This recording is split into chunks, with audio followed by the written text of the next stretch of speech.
Chairperson, good afternoon, dear friends. On behalf of Professor MANCHANDA, who couldn't make it to the Congress, I'm going to discuss about this problem about the high LDL cholesterol, how to manage them. This paper, in fact, most of the work has been done by Professor Ray. He's already here with us today, and we'll have more discussion.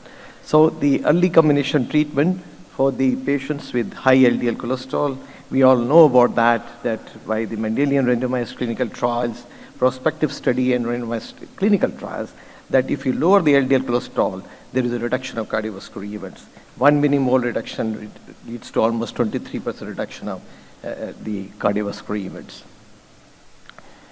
Over last more than 2.5 decades, we have used moderate and high doses of statin and found that when we lower the cholesterol to below 70 milligram, there is a reduction of cholesterol. But this is not enough. The high dose of statins have got a cap that below 70 they don't go. So we have a residual risk. The residual risk is because of we have to reduce it further down. Secondly, there are two other areas which remain untouched, I will say, in clinical practice, was under the remnant cholesterol in high triglyceride population, which is much more common in our country, and lipoprotein A is another area. The LDL particle there are resistant to statin treatment, and that is another, the prevalence of this disease is also very high in our country. So these are the three areas, and what we learned from good news was that if you lower the LDL cholesterol by 1 millibone, whether by statin or by non-statin drug, both of them produce similar reduction of cardiovascular events. This was done from the ezetimibe and PCSK9 studies. So first drug which can be combined with statin, high dose of statin, was the cholesterol absorption drug, ezetimibe, in the IMPROVE trial, where ACS population LDL cholesterol baseline 70 was reduced to less than 55, and they found that there was a reduction of cardiovascular events, more so in diabetic population. The second drug which was studied was the PCSK9 inhibitor. This is also available to us. We are using this, the monoclonal antibody. We have to give twice a month injection. This drug acts against the PCSK9 protein, which prevents the degradation of the LDL receptors, and more receptors are available to reduce the LDL cholesterol levels. And this has been studied in the 4-year clinical trial in chronic coronary syndrome, more than 27,000 population, where this drug has been compared to placebo. There was a reduction of LDL on average below 30, reduction of primary and secondary endpoint was seen. The levels going down up to even 20 milligrams showed a further reduction of events, and the drug was very safe. This was seconded by the ACS trial, Odyssey outcome trial. Similar results keep bringing down the LDL to less than 40 milligrams and producing similar benefits in cardiovascular events and even mortality. So what we learned that after the maximum doses of statin, when we reach below 70, to reduce it further, the ezetimibe helped us to go below 55, and this PCSK9 showed that going below 40 also results in further reduction of cardiovascular events. So these are the two important drugs which can be used along with the statin for clinical practice. And based on this data, the European Society of Cardiology guideline changed, and they have reduced the target level of the LDL to less than 55. More stringent goal has been set instead of 70 in atherosclerotic cardiovascular disease, more unachievable in clinical practice. And they have also suggested a 3-step approach: first to give high-dose statin, wait for 4 to 6 weeks, then give ezetimibe, and then wait for 4 to 6 weeks. If it is not achieved less than 55, then add PCSK9 inhibitor.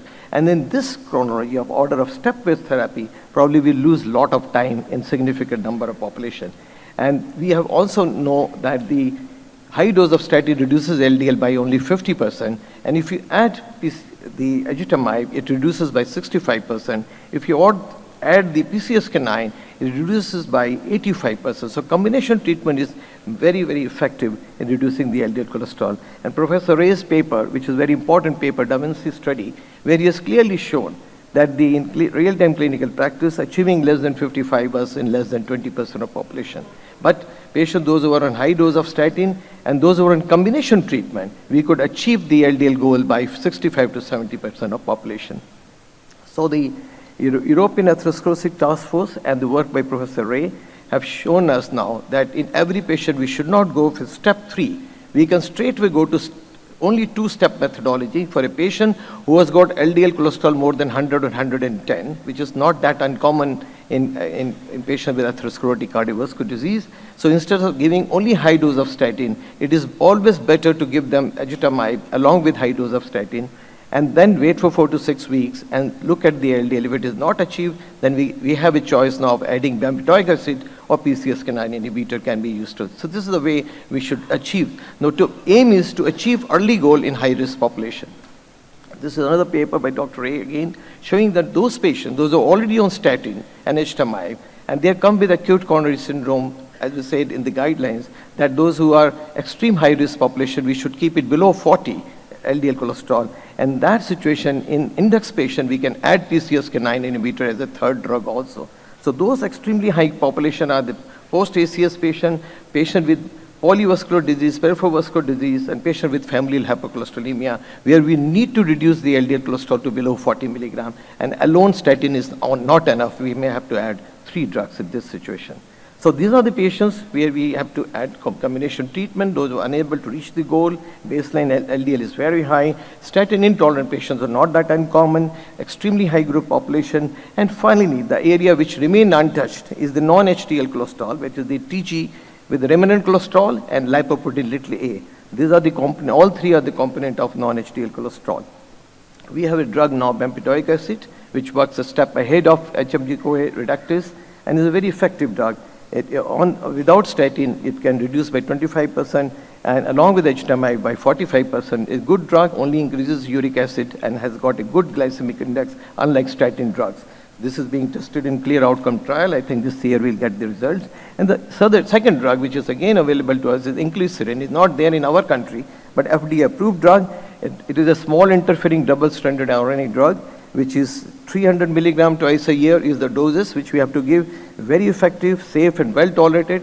Professor Ray is doing the clinical trial or Orient program. Orient 4 is awaited at the moment, but this drug will be a challenge to PCSK9 inhibitor, where we have to give 26 injections per year. Here we have to give only 2 injections per year. The only drawback is that it is a costly drug. We will be having this drug soon in our country also. Now coming to the remnant cholesterol part, so what were the drugs to be used? The fibrates came, we have studied for last few years and found they were effective in reducing, but they were not very good in reducing the mortality in cardiovascular events. The EPA, the fish oil trial, was slightly better than the fenofibrate, and this has been studied in REDUCE-IT trial and also jelly study from Japan. Both the studies have shown that in patients with high triglyceride, both for primary and secondary prevention, there is a reduction of cardiovascular events. So this drug seems to be more powerful than fibrates. The other drug for the, now coming to the reduction of lipoprotein little a, we do not have any drug at the moment to reduce the lipoprotein little a. So it is an amplifier, so we have to take care of other risk factors. But there are 2 drugs, PCSK9 inhibitor and inclisiran. They reduce LPA by 25%, but they are not the specific drug. The specific emerging therapies are basically novel antisense oligonucleotide, what we say ASO. The drug is pelacarsen, which is now being studied in Horizon trial, and this drug has been found to reduce LPA by 80%. That is a very important message, and this trial is ongoing. The result shows that the drug is very safe and very effective in reducing the LPA. And we know that the statin do not reduce LPA. It in fact increases LPA level, because the LDL particle present in LPA is generally resistant to the reduction of the statin therapy. So this drug probably will give us the answer whether there will be reduction of cardiovascular events or not. So to conclude, what I want to say that we have to individualize the combination treatment for the management of dyslipidemia. Lifestyle modification statins for everybody.